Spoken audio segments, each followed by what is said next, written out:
Всем большой привет! Хотите приготовить такой пышный высокий бисквит всего за 30 минут? Сегодня поделюсь с вами секретом самого простого домашнего бисквита, который всегда получается и не опадает.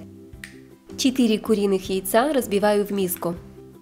Для бисквита я всегда использую яйца комнатной температуры. А по размеру стараюсь выбирать самые крупные яйца, которые можно найти в магазине. Теперь аккуратненько отделяю желтки от белков. Вы можете отделить яйца таким способом при помощи ложки или сразу же разбить яйцо и разделить желтки и белки в разные миски. Делайте так, как вам удобнее и привычнее. Главное, чтобы желтки не разбились, а остались целенькими. Теперь яичные белки я переливаю в большую миску, а к желткам добавляю порцию сахара 60 грамм. Теперь беру венчик и хорошенько перемешиваю яичные желтки с сахаром. Здесь важный секретик. Нужно, чтобы сахар растворился в желтках, поэтому смешивайте тщательно, можно перемешивать пару минут, а еще лучше, если вы воспользуетесь миксером. Посмотрите, вот так вот должны побелеть желтки после растирания с сахаром. Они становятся довольно густыми, и пока мы отставим их в сторону и займемся белками. К белкам я добавляю немного, буквально чайную ложечку лимонного сока. Также добавим маленькую щепотку соли и всыпаю оставшийся сахар, это 120 грамм. Яичные белки с сахаром взбиваем до пышной воздушной массы.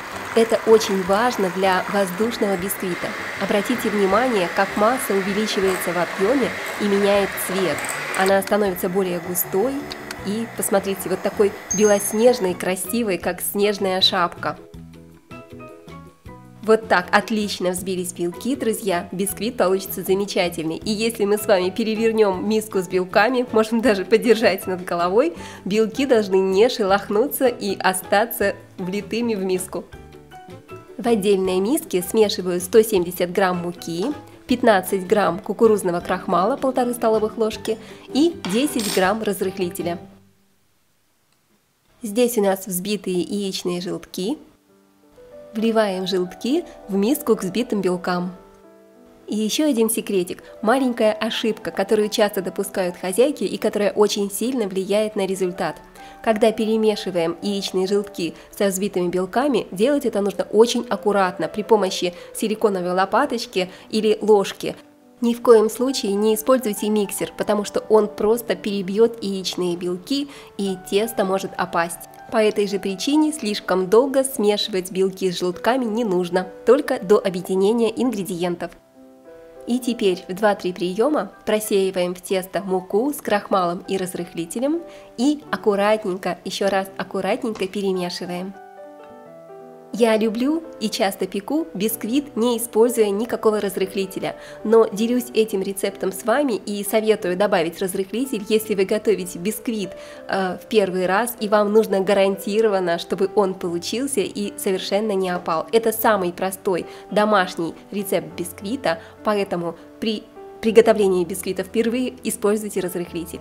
Я застелила форму пергаментом, выливаю тесто. Равномерно распределите тесто по форме, разровняйте, можно вот так пройти с деревянной шпажкой, но не усердствуйте, главное тесто слишком долго не мешать.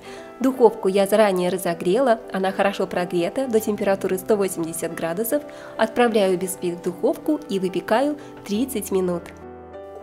А пока печется бисквит, мы с вами быстренько приготовим крем.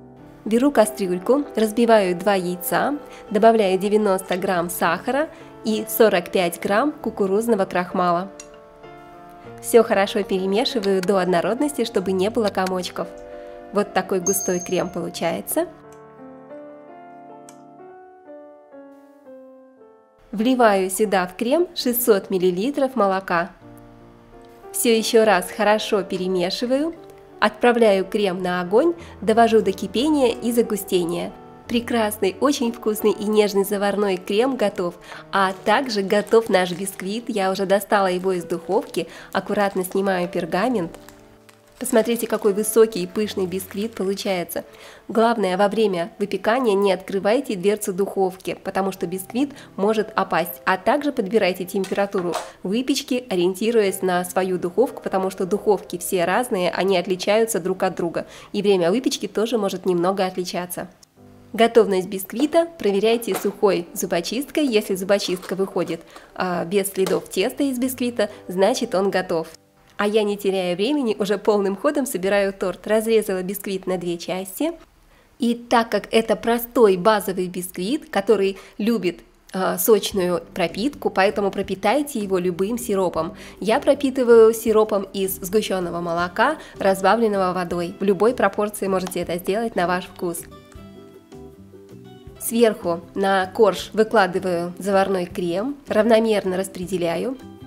И сверху накрываю вторым коржом. Вы можете разрезать бисквит на 2, 3, 4 коржа, в зависимости от высоты бисквита и как вам больше нравится.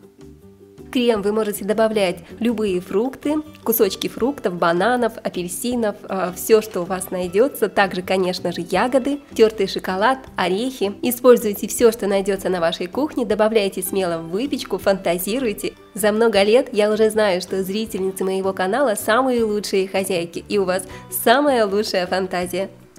Буду рада, если вы поделитесь вашим опытом в комментариях. Напишите, пожалуйста, какой крем для торта вы готовите чаще всего, какой у вас крем самый любимый. А также делитесь рецептом с друзьями, подписывайтесь на канал, я всегда рада вас видеть. Посмотрите, друзья, наш бисквит с заварным кремом полностью готов. Самый простой вариант – украшение посыпать сахарной пудрой. А может быть, вы также захотите сверху украсить его кремом и кусочками фруктов, тертым шоколадом, орехами.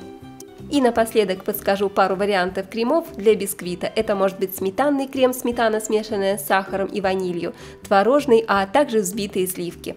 Готовьте на здоровье, подписывайтесь на канал. С вами была Олеся на канале Готовим дома. Пока-пока и жду вас в моем новом вкусном видео.